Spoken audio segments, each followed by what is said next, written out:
Bismillahirrahmanirrahim. Qala al-musannif rahimahullahu ta'ala wa nafa'ana bi ulumihi fid dharain amin amin ya rabbal alamin. Alhamdulillah wa syukrulillah wa salatu wa salamu ala rasulillah. Allahumma shalli wa sallim wa barik ala sayyidina Muhammad wa ala alihi wa sahbihi ajma'in. Amma ba'd. Ibu para jamaah rahimahullah. Alhamdulillah, saya berdoa mudah-mudahan di pagi yang cerah ini kita senantiasa mendapatkan rahmat dari Allah Subhanahu wa taala. Akhirnya semoga kita dengan sehat walafiat. Kita lanjutkan bab tentang sedekah kepada mayit, sedekah kepada orang yang sudah meninggal. Pertanyaannya sampai apa enggak? Kan yang sudah ditanyakan itu, sedekah yang harus nyampe. Nah, sedekah yang harus meninggal, nyampe apa enggak? Nyampe gak nyampe nyatanya juga balik. Nah ini hadis. Bismillahirrahmanirrahim. An Ibnu Abbas radhiyallahu anhu. Hadis dari sahabat Ibnu Abbas. Berarti Abdullah bin Abbas. Berarti ini putrane Abbas. Abbas itu pamannya Rasulullah yang paling muda. Anna Sa'ad bin Ubadah, saat temannya Sa'ad bin Ubadah tuwfiyat meninggal sapa ummuhu ibuke Sa'ad bin Ubadah. Wa huwa halu kami Sa'ad bin Ubadah iku ghaib, tegese ora ono, tegese pas waktu ibunya meninggal Sa'ad bin Ubadah itu tidak ada di tempat itu, tidak ada di samping ibunya yang sudah meninggal. Lalu kemudian Sa'ad bin Ubadah karena agak menangi ibu yang meninggal, terus kemudian tanya kepada Rasulullah, ya Rasulullah, inna ummi tuwfiyat. Ya Rasulullah, tu Rasulullah, inna ummi satamani ibu kula niku tuwfiyat meninggal. Wa ala halu tawi isun iku ghaibun ora ana saking ibu. Pertanyaane, ayat fa'uha syai'un in tasaddaqtu bihi anha. Ayat fa'uha ana ta manfaatiha ing ibu apa syai'un suci-suci. In tasaddaqtu lamun sedekah sapa ingsun. Lamun sedekah sapa ingsun bihi kelawan syai'an saking ibu. Qala, terus dijawab sama Rasulullah, na'am, iya. Ketika dijawab iya sama Rasulullah, lalu kemudian Sa'ad bin Ubadah berkata, fa inni ushiduka anna halitil mikraf sadaqatun anha. Kalau begitu ya Rasul, saksikan bahwa kebun saya itu saya sedekahkan atas nama ibu saya. Ini hadis yang dipakai mayoritas ulama Ahlussunnah sebagai dasar bahwa kirim donga, lalu kemudian amal ibadah atau amal soleh yang lainnya termasuk sedekah itu jika pahalanya diniatkan kepada si mayit itu tetap memberikan manfaat, artinya tetap diterima. Di dalam riwayat yang lain misalkan dari riwayat Imam Muslim, niku dari sahabat dari Sayyidah Aisyah, inna rajulan atan Nabiyya sallallahu alaihi wasallam, ada seorang laki-laki yang datang kepada Rasulullah lalu bertanya, ya Rasulullah, inna ummi uftulitat nafsuha. Ya Rasulullah, ibu saya itu meninggal mendadak. Wala tusi, lalu ibu saya tidak sempat wasiat kepada saya. Wa adunnuha law taqallama tasaddaq. Andai kan ibu saya itu masih bisa wasiat atau masih bisa bicara menjelang kematiannya itu, ibu saya pasti pengennya sedekah. Lalu bertanya kepada Rasulullah, afalaha ajrun in tasaddaqtu anha. Apakah kalau saya sedekah atas nama ibu mendapatkan pahala ya Rasul? Lalu kemudian dijawab sama Rasulullah, nah iya. Jadi hadis-hadis ini menjadi landasan hukum bagi mayoritas ulama Ahlussunnah, khususnya di kalangan NU. Nah, ini yang dipakai oleh mayoritas ulama. Jadi sampai sedekah atas nama ibu atau bapak atau nenek atau siapa saja yang sudah meninggal, itu tetap sampai. Sebab logika sederhana seperti ini. Kita ini masih di alam yang kedua. Alam yang berikutnya itu namanya alam barzah. Kuburan itu alam barzah. Barzah itu artinya penantian. Penantian menjelang kiamat. Sebab kalau sudah kiamat berarti alam akhirat sudah dibuka. Jenengi menunggu Pak, jenengi menanti Pak. Berarti kan masih banyak hal kemungkinan itu. Karena itu banyak riwayat hadis itu yang menceritakan adanya azab kubur, adanya nikmat kubur, adanya kiriman-kiriman doa orang-orang yang beriman, khususnya kaum muslimin yang dikirim kepada kubur yang kaum muslimin muslimat, mukminin mukminat. Ini pas wae itu hukumnya semalam Jumat ngono terus royoan, terus mari ngono ada keluarga itu yang mendapat kiriman dari keluarganya. Nah, itu berarti menandakan ketika di alam barzah itu jenenge alam penantian. Masih banyak kemungkinan. Yo kadang yo ono sing disiksa, yo ono sing mendapatkan nikmat. Orang yang mendapatkan nikmat di kuburan itu serasa seperti pengantin baru. Itu riwayatnya kalau Syekh seperti pengantin baru. Yo enak toh. Betul moro-moro kiamat. Lho wis kiamat rek. Lah sing disiksa yo arep-arep dandang kiamat, kok pancen kena siksa terus. Karena itu kenapa ada waladun sholihun yad'ulah, anak yang soleh yang mendoakan orang tuanya. Itu sebab dibutuhkan ketika orang tua itu sudah meninggal, diharapkan anak itu masih tetap berdoa, kirim doa atau kirim amal ibadah yang pahalanya itu diberikan kepada bapak ibunya yang sudah meninggal. Ibadah itu memang tidak di samping ibunya. Di sini dijelaskan bahwa ibnu anha ay ma'an nabi fi ghazwah. Dia itu tidak di samping ibunya karena saat itu bersama dengan Nabi ikut perang. Wa kanat aslamat wa bay'at kama inda bin Isa. Lalu memang ibunya itu sudah masuk Islam, dia sudah baiat sebagaimana Sa'ad bin Ubadah, sebagaimana anaknya. Ya dimaksud dengan ayat fauha, apakah itu memberikan manfaat atau tidak kepada si mayit? Itu maksudnya adalah ayat indallah. Kemanfaatan yang menurut Allah itu memang sangat dibutuhkan bagi si mayit yang masih berada di alam barzah, roh yang masih berada di alam barzah. Jadi kalau ada pendapat di luar yang mengatakan bahwa kirim tungo, sedekah pahala dan sebagainya itu tidak nyampe kepada si mayit atau ahli kubur, yura pokok. Kong tidak diri wae, kong mati dhisik, terus sekiranya gak nyampe ya kong urip maneh mau ngabdi. Baik gak nyampe. Sekarang kita bahas tentang beberapa pendapatnya para ulama. Satu, kenapa para ulama Ahlussunnah itu mengatakan apa saja yang kita kirim pahala kepada roh yang di alam barzah, ahli kubur, itu kok nyampe?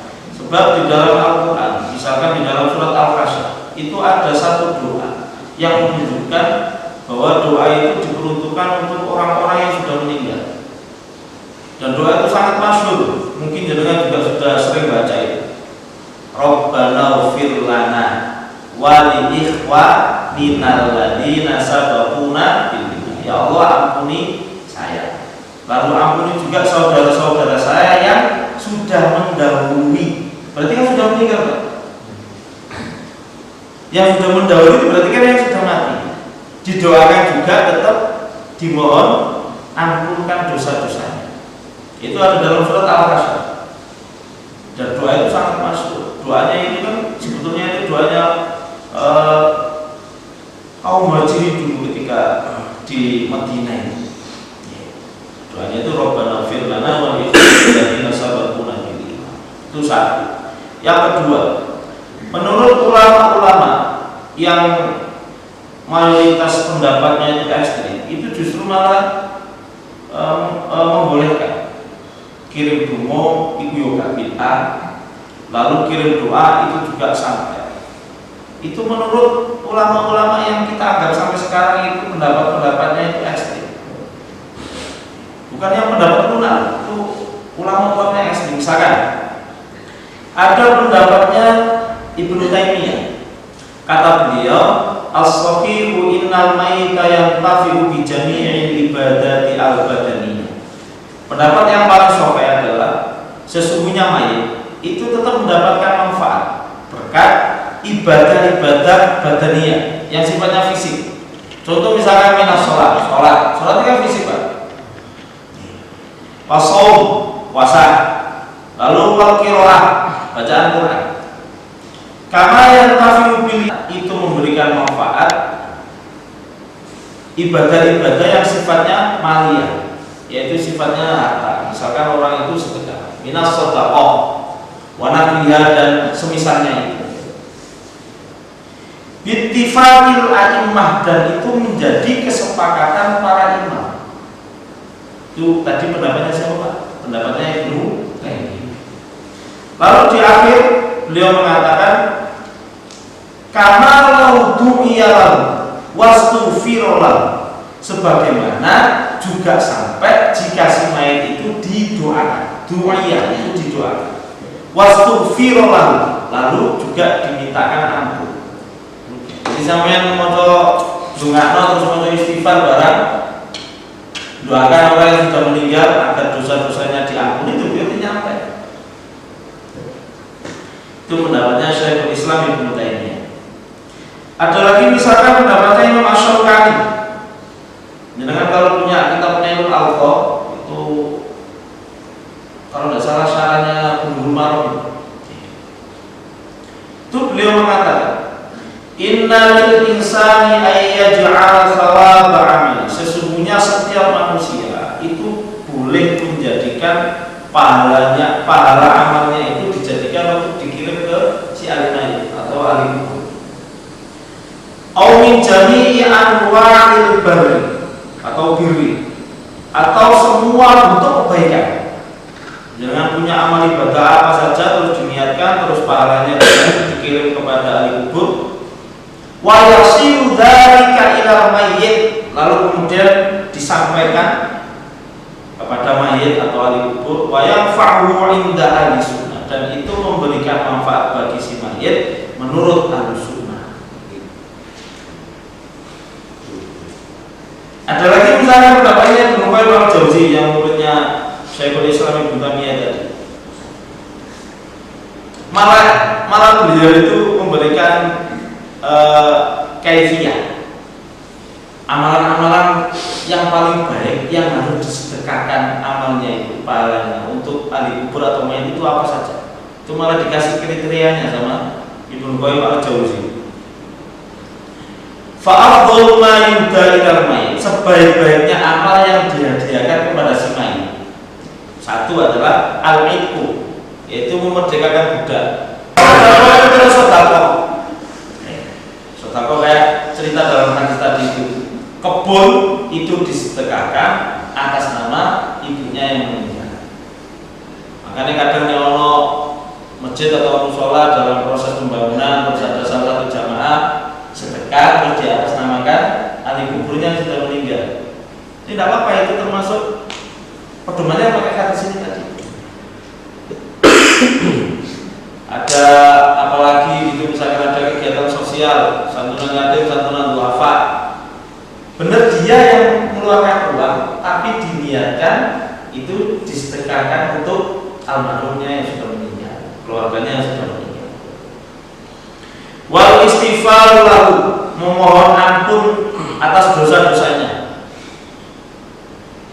Misalkan jenengan tidak mampu mengundang tokoh-tokoh kok gak ada duit, karena selama ini masalah yang sering diungkit itu kan tahlilannya itu tidak apa-apa, tapi yang makan-makannya itu, kumpul-kumpul makannya itu yang dikhawatirkan memberatkan musibah. Mana gak ada duit terus piye? Sampai 7 dino, sampai 40 dino, sampai 100 dino, terus setahun. 2 tahun. Bagi yang punya tidak apa-apa, yang tidak punya harus gimana? Kan itu masalahnya yang sering diungkit-ungkit itu kan. Ya sama baca istighfar aja, sak keluarga. Ayolah baca istighfar. Kita khususkan atau kita niatkan istighfar kita itu untuk bahaya awak dewi. Tidak apa-apa. Wa du'a'u lahu, atau mendoakan dia. Lalu wal hajju anhu, niat haji, makanya ada badal haji, badal umroh juga boleh. Jadi badal haji syaratnya kan jenengan harus haji dulu, baru boleh badali haji diniatkan untuk bapak atau ibu yang sudah meninggal. Umroh juga gitu boleh. Pertama kali umroh untuk jenengan sendiri, lalu umroh yang berikutnya boleh diniatkan untuk almarhum siapa, almarhumah siapa, boleh. Dan statusnya sudah berubah. Misalnya bapak jenengan dulu ketika meninggal belum haji, lalu jenengan dikasih, kalau biar rezeki sama Allah bisa haji 2 kali. Haji pertama untuk jenengan sendiri, haji yang kedua diniatkan untuk bapak. Jadi wal hajju anhu. Wa amma qira'atul Qur'an, adapun bacaan Al-Qur'an, wa idda'uha lahu tatawu'an bi ghairi ujur, yang dibaca secara sukarela, bi ghairi ujur, tanpa ongkos atau tanpa biaya. Fa hadza yasilu ilaihi kama yasilu thawab as-shaumi wal haji. Semua itu pasti nyampe kepada si mayit sebagaimana sampainya pahala puasa dan pahala haji. Makanya kena apa dhewe dungane bertahlil. Dungane bertahlil jenenge nek apa? Dungane tahlil dulu, Pak. Maghfir lahu. Boten awal-awal itu lho, awal-awal.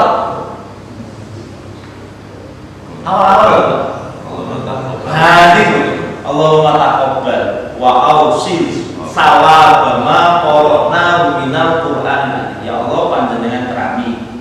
Terus mari ngono, ya Allah jenengan sampaikan. Wa ausil, nggih. Sawaba ma qara'na.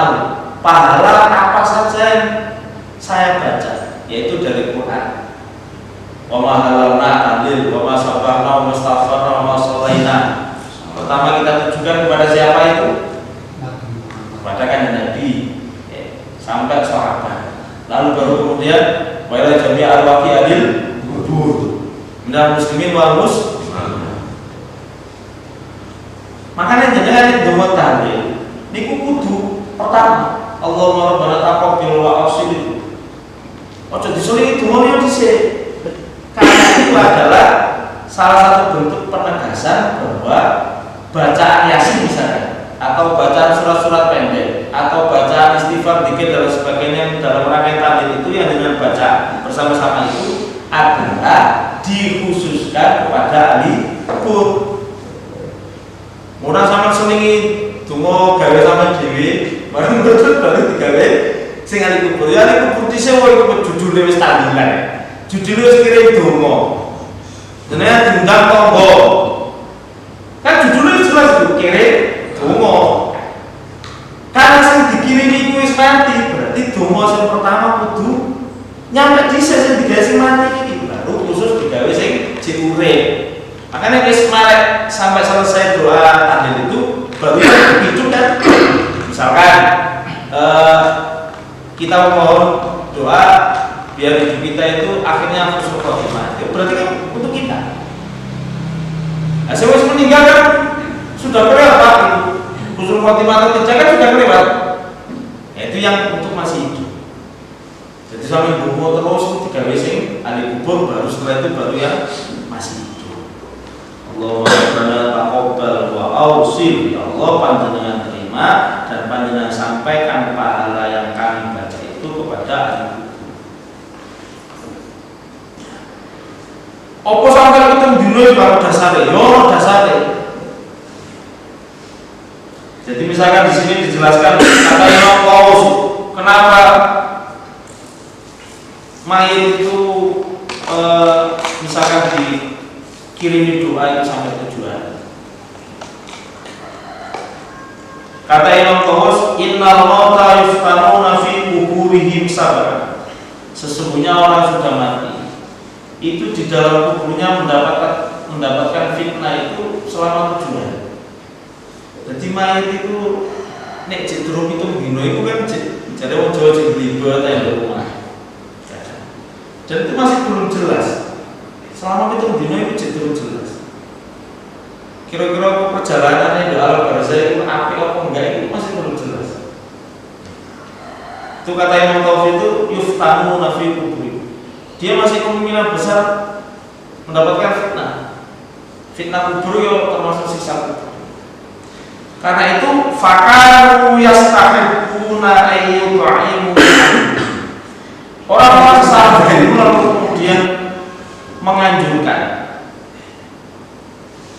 yastahibbuna ayyut'imu anhu, yaitu mensunahkan bersedekah untuk orang yang meninggal itu selama 7 hari.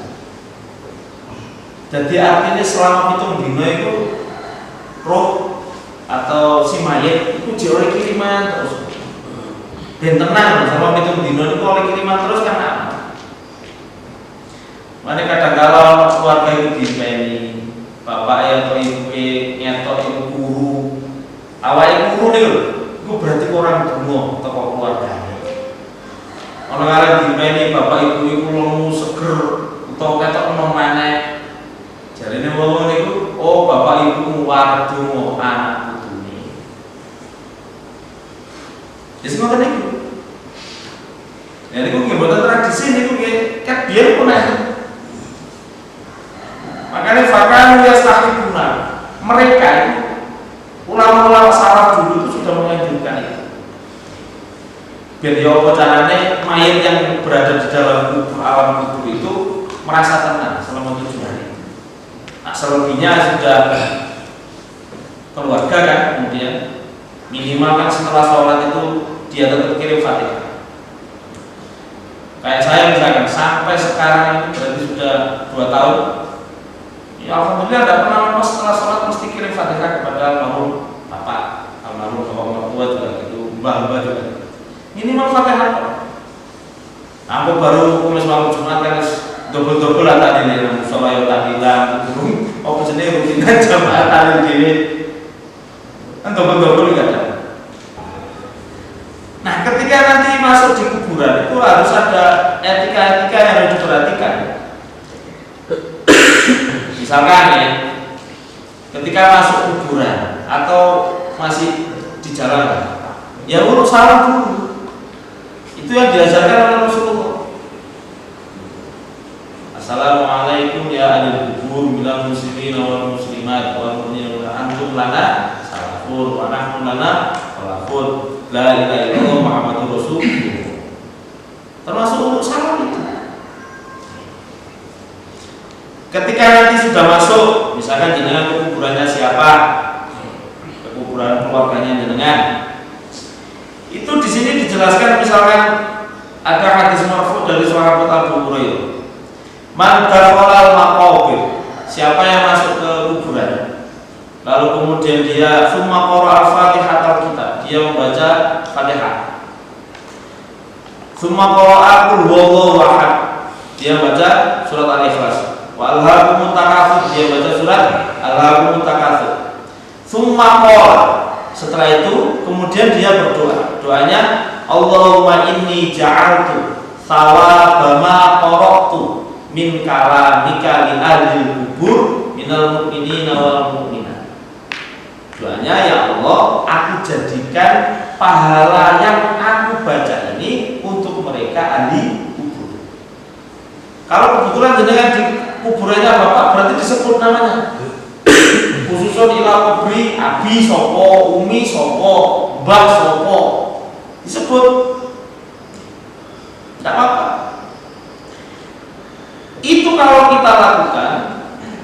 dalam riwayat ini kanu syufa'a lahu ilallahi ta'ala. Semua itu akan membantu si mayit. Syafaat itu membantu. Kelak ketika di hari kiamat, ketika menghadap Allah Subhanahu wa taala. Bahkan di dalam riwayat yang lain, kalau jenengan ke kuburan lalu baca surat Yasin, itu secara otomatis meringankan dosa dan siksa si mayat kalau si mayat itu betul-betul orang yang tidak baik ketika meninggal. Man dakhala maqabir faqara surat Yasin, dia masuk kuburan lalu baca surat Yasin, khaffafallahu anhu. Ahli kubur itu kemudian diringankan. Wa kana lahu bi'adati man fiha hasanah. Lalu orang yang membaca tadi, membaca Yasin dan baca yang lainnya itu mendapatkan kebaikan bi'adati man fiha, sejumlah orang yang ada di situ atau mayat yang ada di kuburan itu. Dan kuburan itu jumlahnya saya lupa. Jangan pas waktu baca itu berarti berapa pahalanya? Ya 1000. Banyak loh. Karena itu nek donga, nek pas wae donga nang kuburan ya kudu nyangkut ya mukmin, ya mukminat, ya muslimin, ya muslimat. Kudu katut kabeh. Ya apa-apa iku ya dulure awak dhewe yang kita sebut tadi di doa itu. Rabbana firlana, Rabbana firlana wa li ikhwanina alladziina sabaquna bil iman. Ngono-ngono ya dulure awak dhewe padha islame, padha iman. Nah, itu yang dimaksud etika ketika masuk kubur itu ya. Selain yang bacaan-bacaan yang sudah biasa kita baca, ya paling tidak baca yang sudah dianjurkan itu. Yang mau Yasin kan umum tau katanya. Nah, misalkan mau Quran sampai khatam gimana? Ya lebih baik kan? Nah, dilengkas. Bismillahirrahmanirrahim. An Abdullah bin Mas'ud radhiyallahu anhu. Dari sahabat Abdullah bin Mas'ud. Qala sa'altu Rasulullah sallallahu alaihi wasallam. Saya bertanya kepada Rasulullah, ini kata Abdullah bin Mas'ud. Qultu ya Rasulullah, ayyul amali afdal? Ya Rasulullah, amalan yang paling utama itu yang bagaimana? Itu pertanyaannya Abdullah bin Mas'ud. Qala, lalu dijawab sama Rasulullah, as-salatu ala miqatiha, yaitu sholat tepat pada waktunya. Sholat tepat pada waktunya. Sholat terus ditentukan waktunya. Kira-kira dengan sering tepatnya atau sering bereset? Terus neng Quran itu enten surat apa itu lali. Pokoknya termasuk ciri wong munafik nih. Innal munafiqina yukhadi'una Allah wa huwa khadi'uhum. Terus wa idza qamu ila sholati qamu kusala. Salah satu cirinya orang munafik itu dia menipu Allah. Lalu kemudian kalau waktu mendirikan sholat dia kusala, yaitu malas. Antara lain malas sholat itu berarti termasuk menunda waktu sholat. Berarti tidak tepat pada waktu. Hanya awak dhewe sering bereset atau waktu mau mana pas wae itu akhir, berarti awak dhewe kena hitop. Surat iki man, ayat iki man. Termasuk wong munafik. Innal munafiq surat apa iki lali. Innal munafiqina yukhadi'una Allah wa huwa khadi'uhum wa idza qamu ila sholati qamu kusala yura'una an-nasa wa la yadhkuruna Allah illa qalila. Berarti 4. Yukhadi'una Allah, sering nipu, sering sama Allah. Ngakune Islam tapi ternyata sholatnya bolong-bolong itu yo sama menipu Gusti Allah. Terus ketika sholat malas, ya, gak tepat waktu berarti termasuk malas, gak tepat waktu. Terus yuraunan nas, kalau dia sholat itu dilihat orang lain atau ketika dia melakukan perbuatan yang baik itu dilihat orang lain, itu senang. Tapi nek kalau sing delok itu rasa-rasa. Nggih. Imamnya nek kamu mikir rasa-rasa tapi tiba mikir itu semangatnya luar biasa. Itu pakai kok. Saya ingin masjid-masjid itu kadang roya ada 5. Kadang bacaannya kak karuan. Itu orang tadi mah. Itu aneh ya. Pakai nih tadi. Itu termasuk senang dipuji, senang disanjung-sanjung. Wow, senang dilem-lem. Iku yuro niku artinya kan pamer maksudnya, ria. Terus yang terakhir apa? Boleh Allah ilakulillah. Dikirim pengiran titik. Jadi lambene ini jarang dikir tapi sering ngilang ngomong, sering ngomong kotor, sering ngerasani. Pokoknya lambene sering kayak kotor lah daripada dikir. Dikir titik tapi ngomongnya sing akeh. Dikir titik tapi sambatnya sing akeh itu termasuk. Makanya urip sing ngene iki Pak, jadi sambatnya ora usah akeh. Kayak kadang mobil atau sepeda kadang apa ditulis apa nih? Akeh ono syukurmu ben apa? Akeh ono syukurmu ben lali sambatmu. Akeh ono syukurmu ben lali sambat. Jadi alhamdulillah masuk kan duit alhamdulillah. Masih orang sepi dagangan atau sepi pegawai alhamdulillah. Pokoknya ngakeh ono syukure ben lali sambat. Benar jika kita itu malu, karena walaya Allah illa qalila. Nah, amalan yang paling afdol berdasarkan pertanyaannya Abdullah bin Mas'ud kepada Rasulullah itu dijawab as-shalatu ala miqatiha. Di riwayat yang lain itu setahu saya di riwayat Muslim misalkan as-shalatu ala waqtiha. Salat tepat pada waktu. Lalu beliau bertanya kembali, "Summa ayyu ya Rasulullah?" Kemudian apa lagi? Qala birrul walidain, yaitu berbakti kepada kedua orang tua. Ya. Wong tua niku malati, jadi anak sampai wani-wani karo wong tua. Diling-iling saes ngiling-iling awak kula dhewe ngiling-iling jenengan sing cek dhewe wong tua. Utawa wong tua wis meninggal terus sampai lali gak dengar. Itu bagian dari birrul walidain. Sebabnya birrul walidain itu sebanding dengan musyrik kepada Allah. Efeknya. Makanya Al-Quran itu kan dijajar. Misalkan ayat wa'budullaha wa la tusyriku bihi syai'an. Kalian menyembah kepada Allah dan jangan musyrik kepada Allah. Lalu kemudian wa bil walidaini ihsan. Musyrik niku dosane paling gede. Birrul walidain bandingannya ini wow, ganjarannya gede.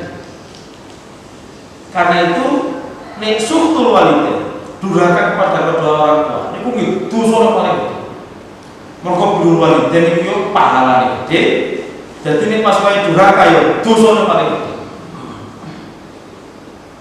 Karena niku termasuk afdhol amal birrul walidain. Utawa ngeten saged dipahami ngeten, misalkan kaya dhewe sing merantau ngeten, kaya kula merantau. Kan jarang ketemu kali itu. Bener jenengan mboten nate ngilokno utawa gak tau nglarani atine. Wong ora tau ketemu kan. Tapi gak tau kirim duit, itu yo padha wae nglarani atine. Bener gak? Ayo coba dipikir. Kula misalkan nek koyo iku ning Lamongan. Kalau jarang ketemu ibu, otomatis interaksinya kan jarang.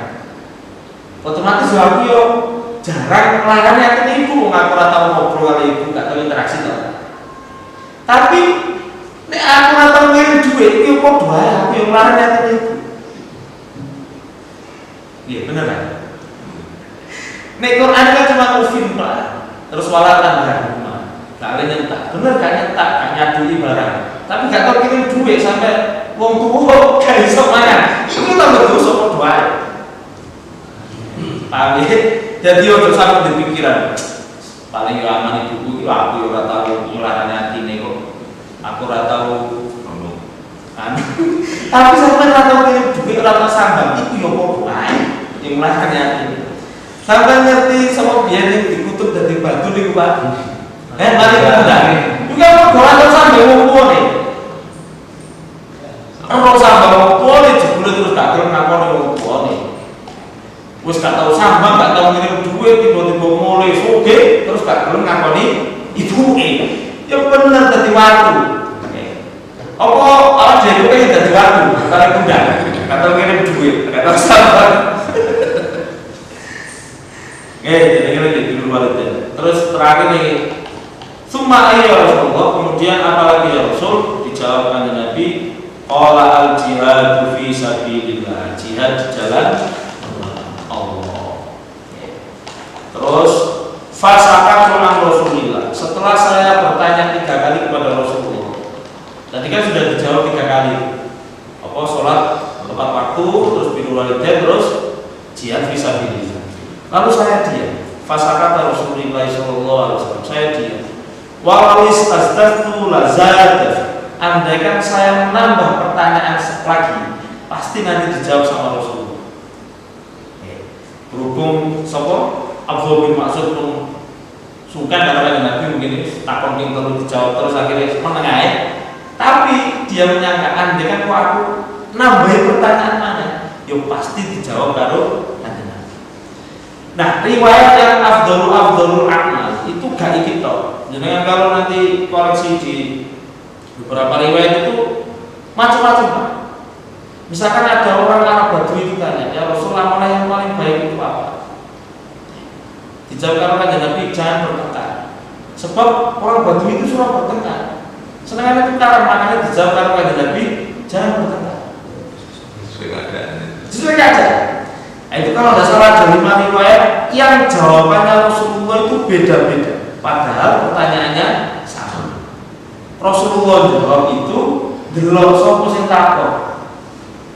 Sing takon sok kabar, takon sing takon Badui, sing takon wong wedok, iki beda-beda. Padahal pertanyaannya sama. Amalan apa kanjeng Nabi sing paling utama? Dijawab karo kanjeng Nabi siji-siji.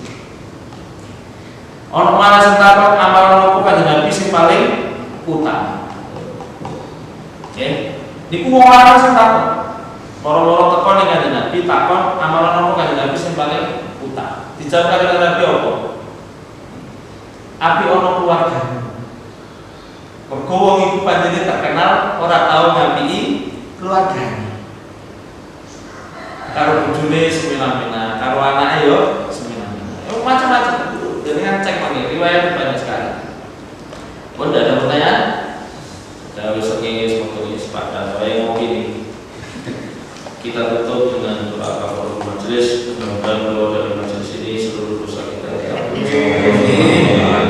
Bismillahirrahmanirrahim. Subhanallahumma wa bihamdika asyhadu an la ilaha illa anta astaghfiruka wa atubu ilaik. Subhanallahumma wa bihamdika asyhadu an la ilaha illa anta astaghfiruka wa atubu ilaik. Subhanallah